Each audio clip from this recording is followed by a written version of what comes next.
Conditional sentence है। तो आप पहला सेंटेंस देखें कि लिखा है if he will come to me I shall teach him, और आगे लिखा है नो एरर्स। अब इसमें हमें एरर फाइंड करनी है कि एरर है या नो एरर है। तो पहला सेंटेंस आप समझने का प्रयास करो कि क्या है कि अगर कोई दो सेंटेंस, जैसे इसका हिंदी निकालो पहले, यदि वह मेरे पास आएगा तो मैं उसे पढ़ाऊंगा। अब हिंदी में दोनों सेंटेंस हैं जिसके अंत में गा गी गे ऐसा आ रहा है, लेकिन आपको क्या करना है, जब हिंदी से इंग्लिश में हम ट्रांसलेट करते हैं तो कभी भी दो सेंटेंस एक साथ में फ्यूचर टेंस में नहीं लिखे जाते। तो किसमें लिखते हैं, तो पहला जो सेंटेंस होता है जिसके साथ कंजंक्शन का यूज होता है। अब आप समझिए कौन कौन से कंजंक्शन है, ये तो इफ क्लाउज है, ये सब में इफ लिखा है। और आप ये भी याद रखें कि अगर आपको कभी अनटिल दिया गया हो, अनलेस दिया गया हो, व्हेन दिया गया हो, तो इफ के साथ में इन तीन वर्ड्स को और मिला लो। अगर आपसे ऐसे क्वेश्चंस आते हैं तो उसमें पहला सेंटेंस जो होता है, सबसे पहला सेंटेंस, उसको हम किस में लिखते हैं, सिंपल प्रेजेंट में, सिंपल प्रेजेंट टेंस में। अब सिंपल प्रेजेंट टेंस में लिखेंगे तो अब आपने गलती ढूंढ ली होगी कि किस पार्ट में गलती है। तो सबसे पहली गलती ये यहां पे लगा था, इसका मतलब हमारा ए पार्ट जो है इसमें ही मिस्टेक है, इसमें ही एरर है। क्या होगा कि यहां पर विल का यूज हम बिल्कुल नहीं करेंगे और कम को हम कर देंगे comes. If he comes to me, if he comes to me I shall teach him, यदि वह मेरे पास आएगा तो मैं उसे पढ़ाऊंगा। बोलो समझ गए ना। तो इसमें दो सेंटेंस कंडीशनल, इसमें दो सेंटेंस फ्यूचर में दिए गए हो, तो पहला जो जिसके साथ इफ लगा होगा वो सिंपल प्रेजेंट में बनेगा और दूसरा जो होगा वो सिंपल फ्यूचर टेंस में बनेगा।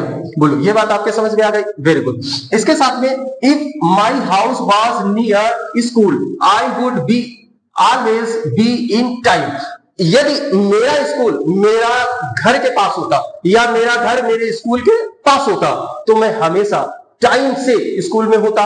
तो ये है क्या बेटा, ये सेंटेंस जो है ये कल्पना वाला है, इसमें केवल कल्पना की जा रही है कि ऐसा होता, लेकिन क्या रियल में ऐसा है, नहीं है। स्कूल के पास घर बन भी नहीं सकता, क्लियर, जा भी नहीं सकता और हो भी नहीं सकता, तो केवल इसमें कल्पना की जा रही। जब कभी भी सेंटेंस में कल्पना हो, सेंटेंस हमारा हाइपोथेटिकल हो, तो ऐसी सेंटेंस में, ऐसे सेंटेंसेस में सब्जेक्ट हमारा कोई भी हो, मतलब एनी।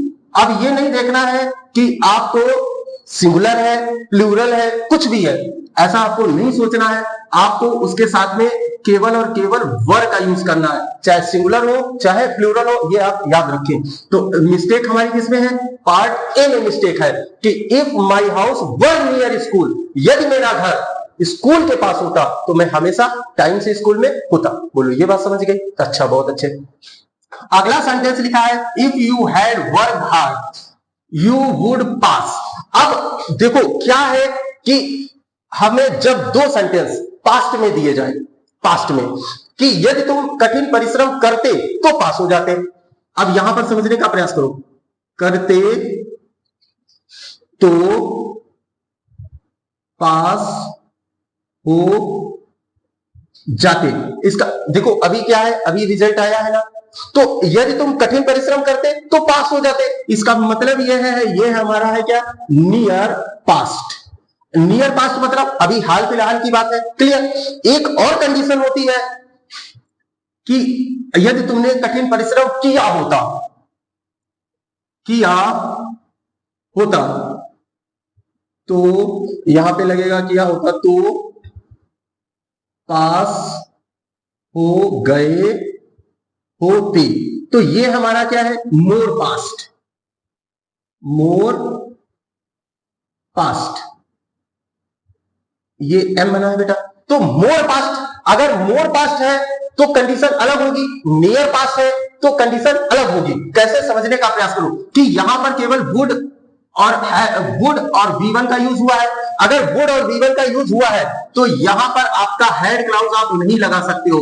तो लगेगा क्या, पहला सेंटेंस जो होगा जो इफ से जुड़ा होगा उसमें आप सब्जेक्ट V2 और अदर वर्ड्स लगाओगे, और अगला जो सेंटेंस होगा सब्जेक्ट वुड प्लस V1 और अदर वर्ड्स का यूज करोगे।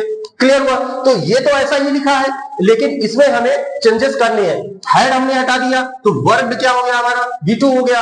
हेड था तो वर्ड हमारा V3 था, क्योंकि जिसके अंत में ed लगा होता है मैक्सिमम, वो वर्ड्स V2 और V3 दोनों होते हैं। क्लियर हुआ ना? अच्छा, अगला सेंटेंस लिखा है if he had come to me. अब इसमें क्या है, ये सेंटेंस यदि वह मेरे पास आया होता तो मैंने उसकी I should had helped him, तो मैंने उसकी सहायता की होती। तो यहां पर देखो क्या है बेटा, गलत लिख गया है।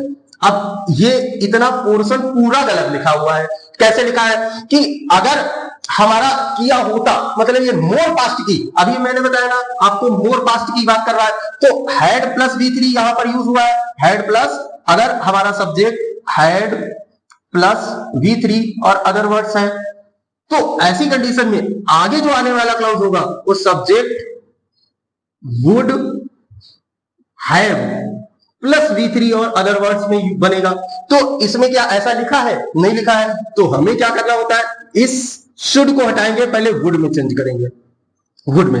और वुड है तो इसके साथ में चाहिए क्या, V1, तो यहां पर हैड भी नहीं आएगा, यहां पर क्या आएगा, हैव आएगा। अब आप समझ गए।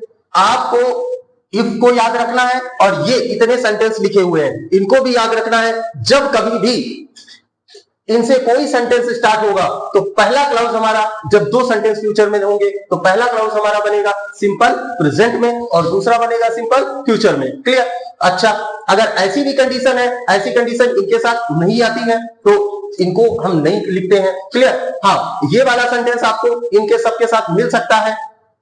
समझ गए ना? बहुत अच्छे। तो अब आपके समझ में आया ना? वीडियो अच्छा लगा तो तुरंत लाइक करो, चैनल को सब्सक्राइब करो और मिलते हैं अगले वीडियो में ऐसा ही कुछ आप लोगों के लिए बेस्ट और बढ़िया धमाल लेकर के।